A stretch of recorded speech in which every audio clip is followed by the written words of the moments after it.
Salam müəllimlər, hər birinizi xoş gördük. Bugün sizlərlə mövzumuz səriştələr mövzusudur. Və qeyd edək ki, səriştə sözünün mənası bilikli, bacarıqlı deməkdir.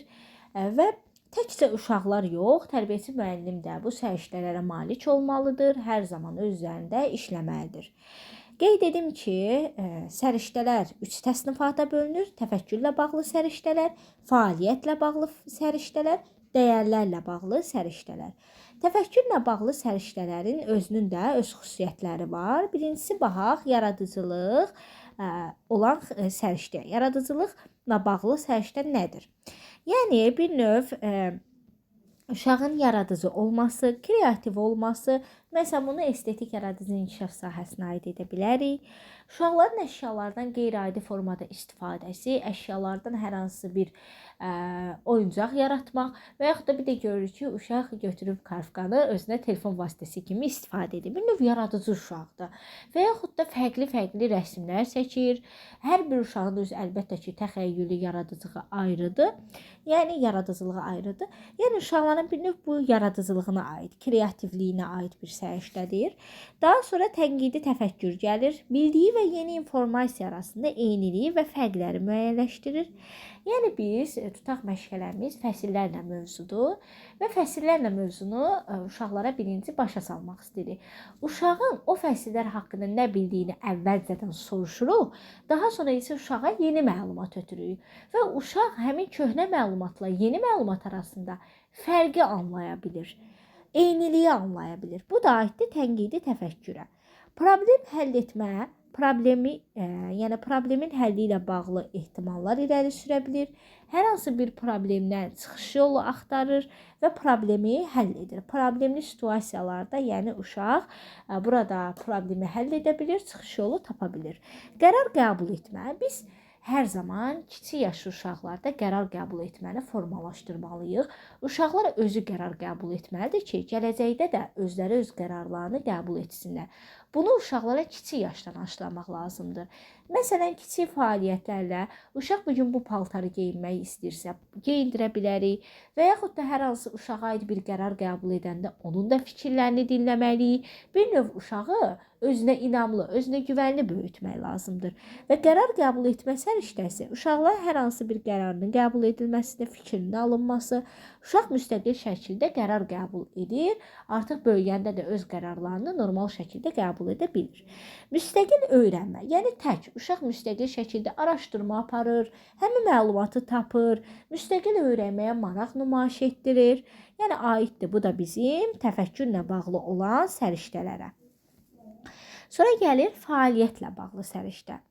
Birincisi gəlir ünsiyyət. Ünsiyyət səriştəsi bir növ bizim sosial-emosional inkişaf sahəmizə aiddir, 4-1 standartına. Və burada uşaq nitq etiketlərindən istifadə edir. Özündən böyüklərlə, kiçiklərlə ünsiyyətə girə bilir, danışa bilir. Daha sonra gəlir əməkdaşlıq, yəni uşağın bir yerdə əməkdaşlıq etməsi, oyunlar oynaması, kollektiv fəaliyyət göstərmələri, qarşılıqlı fəaliyyətdə olmaları aiddir əməkdaşlıq səriştəsinə. Rəqəmsal savadlılıq nədir? İnformasiya kommunikasiya texnologiyalarını İKT-ni tanıyır, fərqləndirir. Bir növ fərqləndirir. Uşaq kompüterə artıq kompüter deyir. Məsələn, səhv salmır da kompüterinə telefonu. Yəni hamısını adlandırır, fərqləndirə bilir. Amma informasiya savadlılığında artıq uşaq özündən böyüyündən, müəllimindən, babasından, nənəsindən artıq məlumat ala bilir. Rəqəmsal savadlılıqda deyirik, artıq uşaq texnologiyaları tanıyır. İnformasiya savadlılığında isə artıq uşaq informasiya barəsində yeni biliklər əldə edir. Yəni gedir evdə araşdırır, öyrənir, nənəsindən, babasından, atasından bir məlumat alır, gəlir onu məsələn bağça fəaliyyətində deyir və yaxud da məktəbdə olsun. Yəni bir növ uşağın hər hansı məlumatı əldə etməsidir. Maliyyə savadlılığı, yəni pul vahidləri. Artıq uşaq qəpiyi, manatı tanıyır, qənaət edə bilir. Məsələn, bilir bugün 1 manatım var, mən onu belə xərcləməliyəm, yəni xərclərə diqqət etməliyəm. Bir növ pul vahidlərini tanıyır. Bu da aiddir bizim fəaliyyətlə bağlı səriştələrimizə. Sonra gəlir dəyərlərlə bağlı. Milli kimliyin dərki və milli iftixar hissi. Burada biz dövlət rəmzləri haqqında uşaqlara aşılaya bilirik, yəni dövlət rəmzlərini öyrədirik. Bayrağımızı, himnimizi, gerbimizi artıq uşaq bilir. Biz Azərbaycanda yaşayırıq, dövlətimiz Azərbaycandır, bayrağımızı tanıyır. Yəni milli kimliyin dərkidir bu. Sonra fəal vətəndaş mövqeyi. Artıq uşaq yaşadığı bölgə haqqında məlumat toplayır, yaşadığı yeri bilir. Məsələn, bağçada bir çox uşaqlardan soruşuruq ki, harda yaşayırsan? Məsələn, sən hansı ölkədə yaşayırsan? Azərbaycan deməkdə məsələn öz qaldığı rayonu deyir. Yəni bu uşaqlarda bu səriştələri öyrətmək lazımdır, səriştəni formalaşdırmaq lazımdır ki, uşaq yaşadığı yeri bilsin. Şəxsi və sosial məsuliyyət bir növ uşağın öz məsuliyyətidir. Məsələn, tapşırığı həll etməsi, böyüklərə hörmətlə yanaşmaq, daha sonra davranış mədəniyyəti.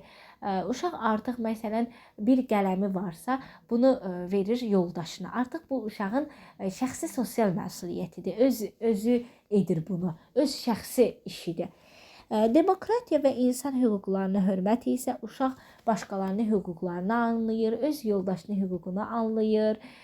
Məsələn, müəllim bir dəfə bu uşaqdan mövzunu soruşursa, artıq gələn səfər uşaq bilir ki, məsələn, müəllim mənim yoldaşımdan soruşmalıdır mövzunu. Artıq uşaq başqalarının hüquqlarına da hörmət edə bilir. Mədəni müxtəlifliyə hörmət, bunu da biz sosial-emosional inkişaf sahəmizin 4.3 əsas prinsipi ilə əlaqələndirə bilərik. Yəni tolerantlıq, dözümlülük, yəni dinindən, dilindən, irqindən, potensial imkanından, maddi təminatından asılı olmayaraq hər kəsin eyni təhsil alması, eyni mühitdə təhsil yaratmaq bizim mədəni müxtəlifliyə hörmət